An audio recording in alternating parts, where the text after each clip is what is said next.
Fawn and Matt.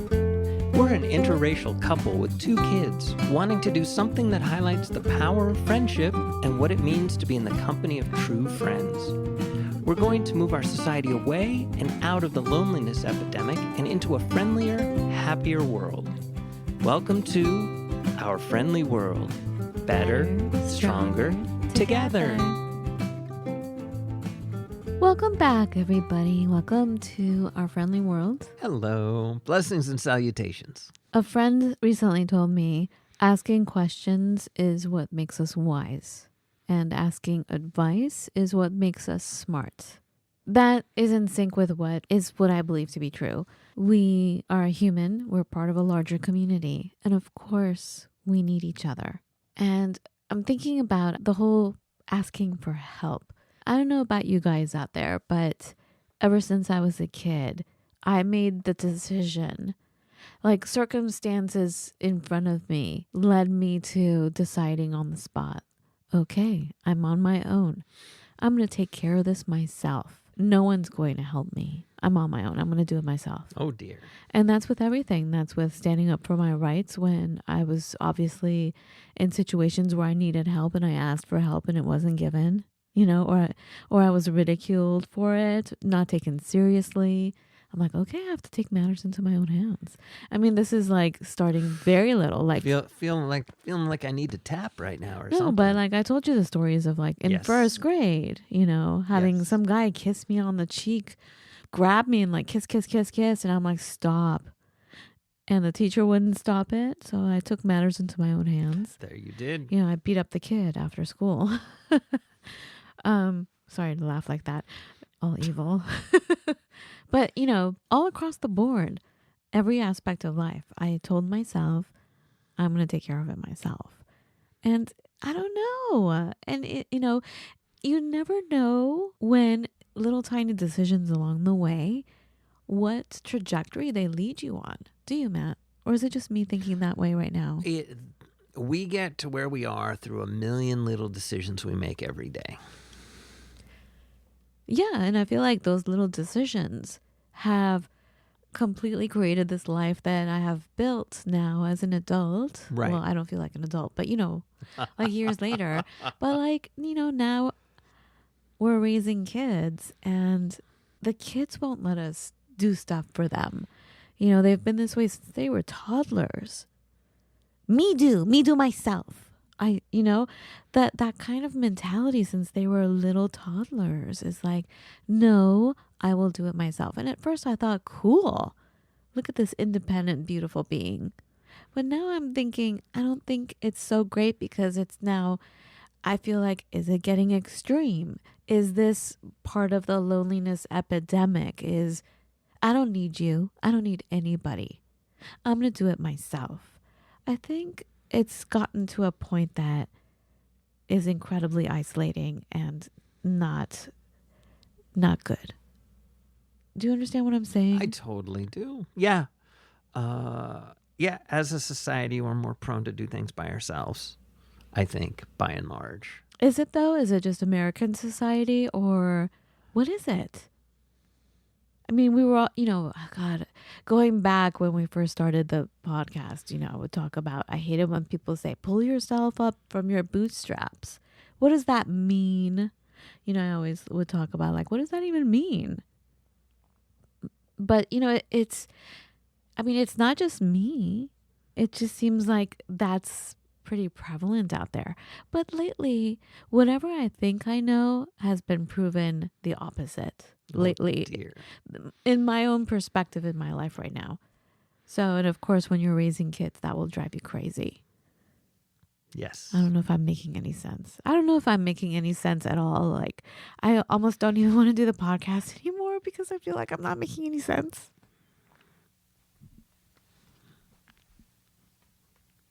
Well, I think we get so far in that sometimes it's hard for us, particularly when we're faced with what looks like an insurmountable challenge in front of us.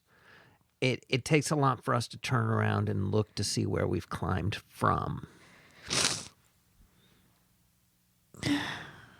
That doesn't help me. I know. I don't know what you just said. Well, Okay, so we are the sum of our experiences, our thoughts, and our beliefs, right? I mean, I feel pretty comfortable saying that. I'm sure I'm missing some huge swaths of stuff, but there you go. And it's like, if I could go back now knowing or if I could go back to then knowing what I know now, bam. Just think about, how things might be different. And it's inevitable. It's part of growth. So, but it's also one of the frustrating parts we have is that we are emotionally connected to our own lives. Shock of shocks, right? And sometimes we need people around us who aren't as emotionally connected to our lives to say, hey, check this out. Do you remember when this happened? Because we lose perspective. You lose perspective when it's your kid. You lose perspective when it's your life. And it's hard to gain that perspective. I don't even know perspective right now. I'm a highly intuitive person, and I feel like all of my life I've been able to guide myself. But maybe I'm just feeling the whole collective in general right now. But I feel, how we could from a distance say, oh, we can't have conversations anymore because Group A believes whatever they believe, Group B believes whatever they believe, and their realities are totally different because their truths are different from their perspective, right? Right. And you can't, how can we have a middle ground? There is no middle ground. Truth is either truth or not truth, but both sides will say this is the truth. And I've been working really hard on really like challenging myself with the advice that we give, really going for it and listening to people who think way differently than I do. Right. And I'm not a great debater at all. I'm not even a good debater. I can't even play games, you guys, like board games or, like games, like I can't even do puzzles. Like, the only game I can maybe play is Pictionary, but I can't play Monopoly. I can't play Dominoes because I just get so, they call me the Wookiee. Didn't we play Jenga though? Come on. It makes me angry. If you remember, I stepped aside. I had to remove myself. Okay, point. I'm sorry. Yes. But I don't, now I forgot my train of thought. What was I saying? I'm not a good debater is what I'm trying to say. So right now, I don't know if I'm tired. And here I am having a podcast on how important relationships are and friendship is. But I got to tell you, I feel like I need like a detox away from people. Like I need quiet. I want to be by myself for a little bit somewhere because I just feel like there's too much voice, too many opinions, too many voices, and having to take care of kids at the same time and trying to understand completely what they're going through and listening to them and putting my stuff aside to be there for them and feeling like I'm not even there for them as much as I should be because I'm freaking exhausted and incapable sometimes of willing to go with whatever wild, emotional, or whatever kind of ride they're on. Like I don't know how to do it anymore. I don't know because I know what's right and wrong, I think. And I can see maybe some mistakes they're about to make. And what do I do? Because then what? Then they'll feel alienated from me. But at the same time, I'm the parent and I need to say, that's not okay. I don't know if I'm making any sense. I'm trying to be speaking in general here, but the point of our show today is asking for help, really, and how we're really intended to be working together because we are a community. We are a community worldwide. The whole point of why we need each other and why it's important to seek advice.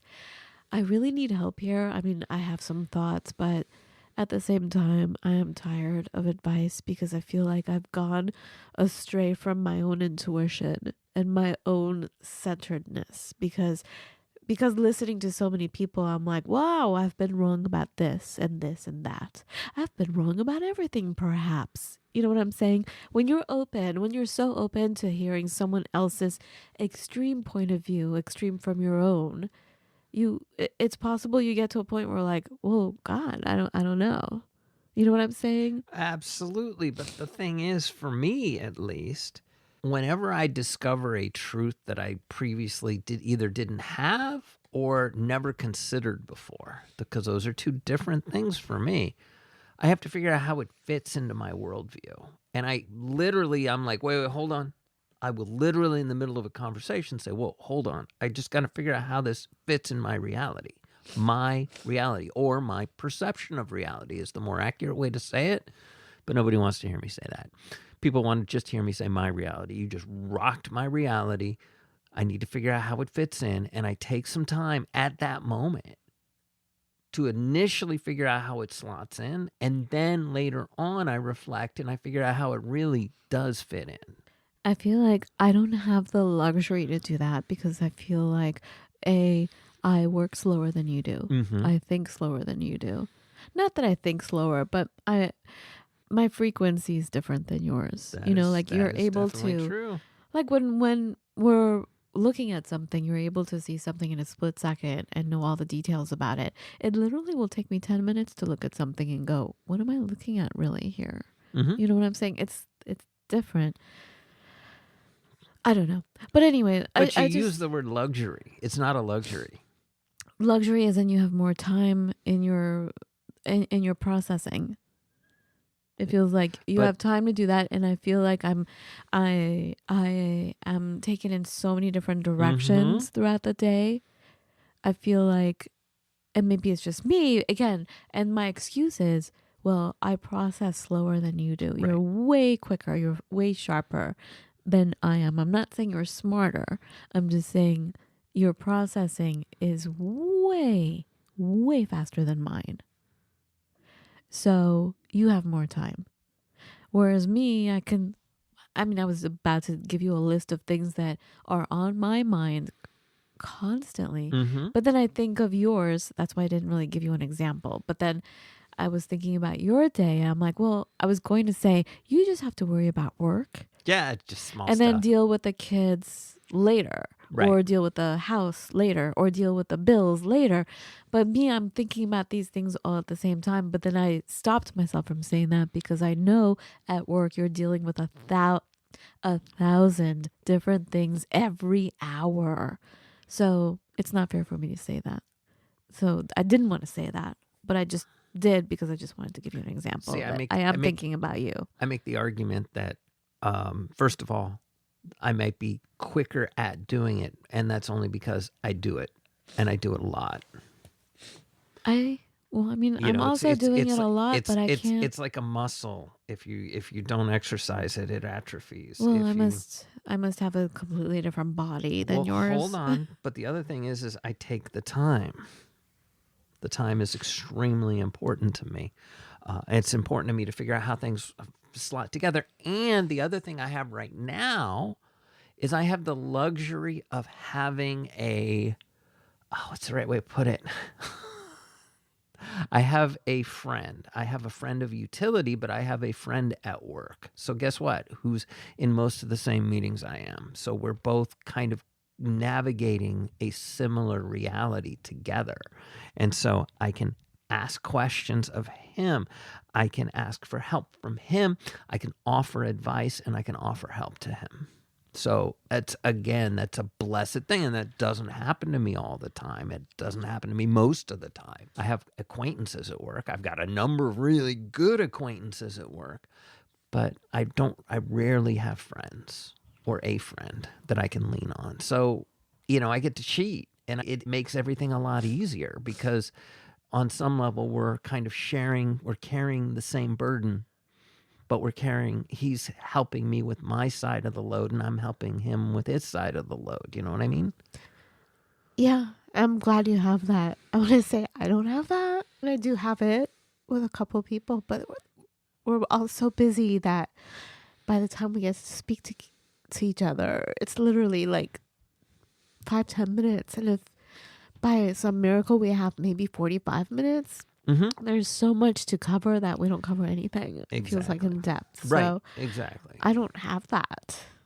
And that was another conscious choice I made way back when I was working from home, to engage in and to understand the value of water cooler time.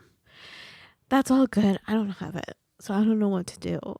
But I do know that, going back again to the question why we need each other and why it's important to seek advice from one another, I feel like, is it though? Because whose advice are you getting? And especially these days where everything is so black and white, it's either this side or that side. And when you think, well, this is my belief, and then you hear the other side and you realize, wow, okay, I could have gotten information that has not been the greatest, and I've exposed my kids to it, maybe even, not even maybe, but yes, because I was getting that information. And who's really right here? Is there a right or wrong? In a way, I don't even care anymore. I am exhausted. But I'll just go back to why it's important to seek advice. And then maybe we could figure out, whose advice do we seek, really? I mean, you hear both sides. You can hear advice, but you have to really make all the decisions yourself at the end of the day. But the point of turning to one another for help is what's really important here. And I'll just go through why. Number one, human connection. It fuels growth. Engaging with others allows us to gain new perspectives. You can share your experiences and you can learn from one another, right? Great. That's been happening, yes. But sometimes you just get to a point where you're like, I don't know. And fostering personal and collective development is what happens when you have that human connection together, right? Rising tide lifts all ships. Yes, but sometimes when you're in the thick of it, you're like, well, the tide is all muddy. It's not, I don't think the ship is rising. Right. Is where I'm at right now. Again, when you're too close, it's hard to see. Well, I'm stuck in the mud, Matt. I don't know how to get some distance. Number two, shared wisdom. No one has all the right answers, but by turning to others, we access a broader pool of knowledge, experiences, and ideas, enriching our understanding and decision making. Absolutely. Yeah. Case in point, at work, one of my acquaintances, which is really not fair. I honestly, I think with not even that much more exposure, we'd become friends. And he's very fond of me, and I know this, and he knows I'm very fond of him. Life is good. But I have learned things about other aspects of my current job that have been incredibly valuable as far as understanding stuff. And it's nice when you finally, you take off the company manners, as I like to call them, in friendship or in business relationships. And you can just say, you're full of blah, blah. And the other person is not going to take that the way you just said it. They're going to understand the context, the nuance, the everything else. And you can just cut through all the niceties and get to the heart of the matter. And that to me sounds like you have emotional support, right? Life's challenges can feel overwhelming. Hello. When you feel like when you're faced with things alone, relying on others for encouragement, empathy, validation, it really helps us feel less isolated and Very more much. resilient. Again, but it's the whole point of getting that emotional support. That's the problem. There's no time to even if you do have time, I feel like I'm not going to unload my friend. It's been a while since we've spoken. We'll try to talk once a week, but they're going through their stuff. I'm going through my stuff. So in the small amount of time we have, I don't feel okay about opening up and talking about my emotions and getting support from my emotions, because I don't want it to be all about me. And I know they probably feel the same way too. And we get to the point of one of the true diseases, the culprits, the tumors of the loneliness epidemic is that we just don't have time. There's that separation. Like we're sucked into different worlds. And it's hard to come together. Right. And that's why you need to find areas that are the crossroads. And sometimes it's not about, for me growing up, it was never about somebody being able to connect with deeply, spiritually, emotionally, ask advice, offer advice to. That was never what it was about for me when I was young. It was about having somebody see me and not see me as something negative, because that's so much of what I dealt with. And so I'll point you at my lovely Algonquin Round Table, which is, of course, the gas station, the crossroads of humanity. If we know you, you're going to leave the gas station feeling a little bit taller than you did when you walked in. Because this world is so isolating, because this world can be so lonely. But you get recognized, you get called by name, or just a tip of the hat, and you walk a little taller, and sometimes that's enough of a social interaction. Yeah, but I feel like I need more collaboration, that enhances creativity in life. Working together sparks innovation, right? You're right, but you also need the other stuff. I know, but... And everything builds on everything. It's about momentum. It's about... But when you're feeling such overwhelm, right, you're going to need more than that. You're right. But it's a good place to start. It's better than not having it. I just feel like solutions need to be made, created. And sometimes you're on you feel like such a deadline. It's such a terrible word. I hate that word or term, deadline. Mm-hmm. But you feel so pressured. Yeah, there's this pressure. There is this urgency, is what I wanted to say, to create a solution. Right. And we need each other. Like, yes, I need you, but I can't talk to you about the whole situation. Because there's no time. And also, sometimes you just can't make sense of things. So how do you even put it into words? And sometimes... Because we don't live in a community. Most of our friends are spread out around the world. So it's not like they see your day to day. So you have to explain everything. And by the time you're explaining something, gotta go, time's up, right? And then there's the whole idea of accountability through community, turning to others for advice or guidance, because it creates a sense of accountability, encouraging us to stay committed to our goals and values, right? Yeah, but what if all that is muddied right now? It is. And you have to present as clearly as you can. You need to be able to accept whatever limited assistance you can get with your heart. It just seems like all this advice is not working for me, but I'm going to talk about it anyway. So to just keep going, like, why it's good to turn to one another. There's also the power of belonging, like what you said at the gas station. Because we are social creatures, it's so important to feel needed and valued in a community. It strengthens our mental health, and you have a sense of purpose in life. I fit in here, right? Yes, I suppose. It's not even necessarily fitting in. It's just being recognized under a positive light. And that positive light may not be seen all the time. Like, they say learn through diversity. We've said that too. Learn through diversity. Interact with individuals from various different backgrounds, different thoughts. Challenge your assumptions. Expand your worldview so you have a deeper sense of empathy, right? Well, what if my empathy is not necessarily met? I'm the one who is exploring the other side. What do I do then? And what do I do for my kids who feel like their empathy is not met? Even if they're doing something where I feel like, oh, honey, 10 years from now, I don't think you're going to be believing what you're believing right now. But if I tell you that, then I'm the enemy.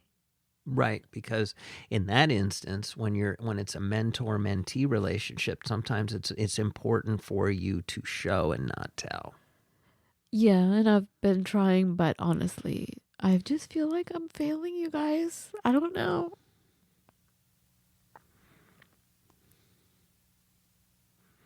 Well, the whole world is in a very confused state right now.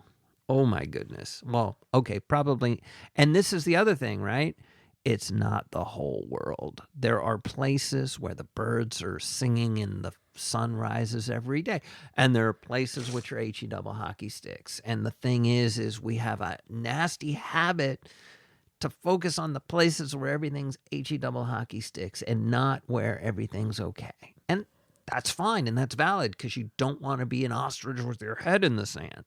But you also can't be a 24-hour news junkie following every single development and that could possibly ever affect you negatively. There's too much going on.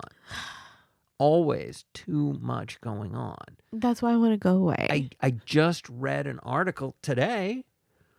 Okay, so we don't necessarily record that far in advance. So, we're Syria. recording today and we send the show out today. Syria just got rid of a brutal dictator, Assad, right? Wow, that's really great news. Let's take a moment. People are getting released from prison and from the torture places and the whole bit. This is all really good news. Guess what we're focused on? Who's going to take over? Is it going to turn into an Islamic republic or is it going to be a democracy? I'm nervous, ISIS, caliphs. No, let's take a beat. Take a beat. Take a beat and say, wow, that was a good thing. Take a beat before you want to enter into the crazy. But the way the world is stacked right now, it's like, no, we need to focus on the terror. We need to focus on the terrible. As opposed to even taking a breath for the good, which is another thing we need to remember to do. My God, the sun was beautiful this morning. Well, okay. But getting back to the whole idea of why it's important to seek out advice, just going back to that, you know, another point of it is interdependence. Recognizing that we need each other and that's not weakness. So I know I'm crying. My voice is different because I've just been sniffling, crying this whole episode. But I hope you don't think I'm weak. I don't know. I'm not weak, but I don't know what I am right now. And I'm sharing that just in case you feel it sometimes. So you don't feel alone. But I guess if more of us did that to demonstrate humility and self-awareness and then maybe seeing it as courage to grow past the pit you feel like you're stuck in forever. Right. And that will hopefully help us to build a better society. When we turn to each other for advice and support, we can create a culture of trust and mutual respect instead of looking at me like, oh, look at her, she knows nothing, or she's just a buffoon, she's brainwashed, and look at her, she's this or that, you know. Collaboration leading to stronger communities and a better quality of life for everybody.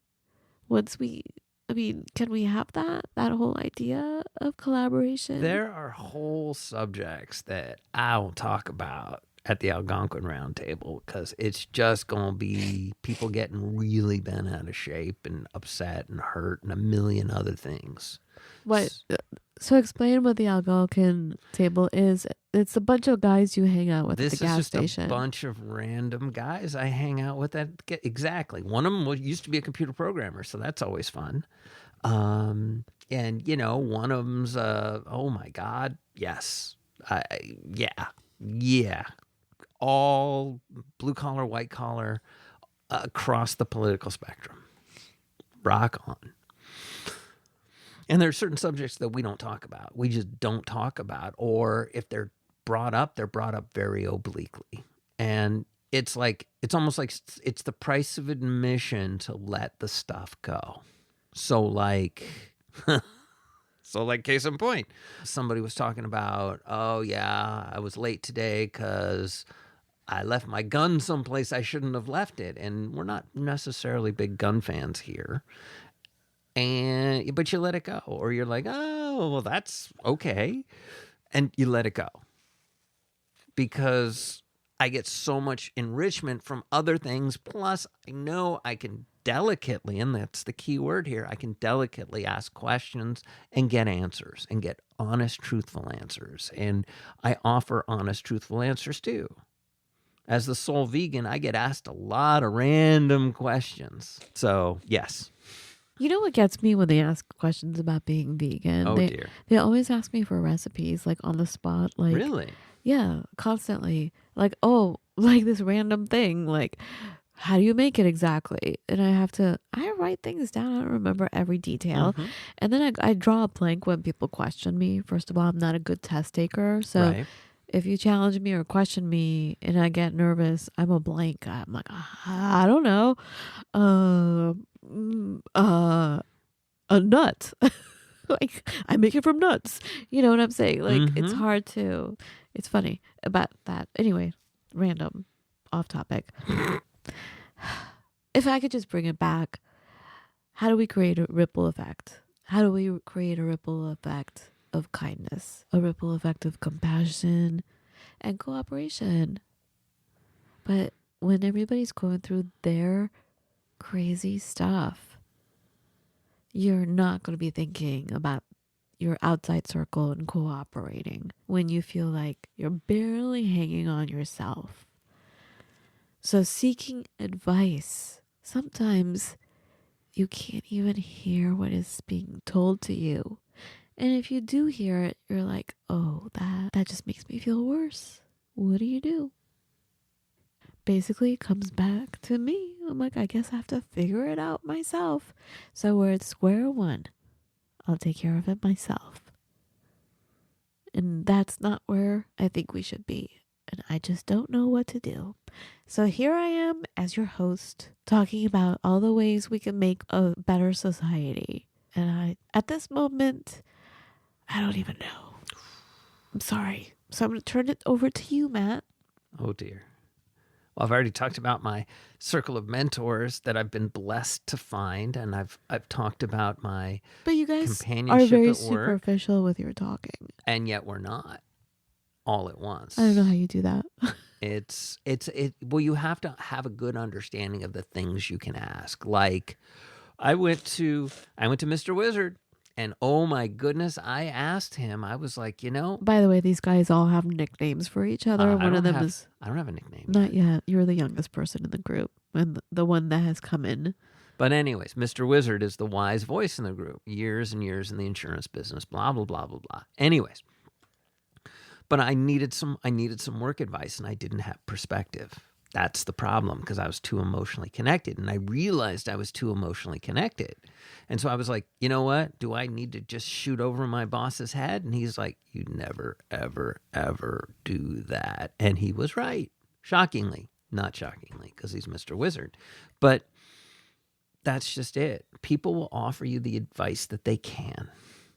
And from the words of that silly sunscreen song from forever ago, which was the guy's speech that he gave, then he's like, and always, trust me, always wear sunscreen. But he said, be careful with people whose advice you buy, and be gentle with the advice you take.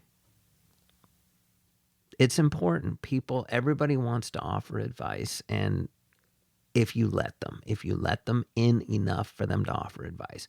We could go to a random place that has a captive market, be it, maybe sitting in a fast food restaurant, or maybe at a coffee place, and we could ask somebody for advice. And I've done that as well. I've asked for random bits of advice from just almost random people, but acquaintances. Everybody offers it. And they're offering They usually offer really good advice for the limited amount of information I give them. But I also don't give them everything because there's too much. So for me personally, if I was to wrap up this episode right now, I would wrap it up with a proverb that I've said many times and I hold on to.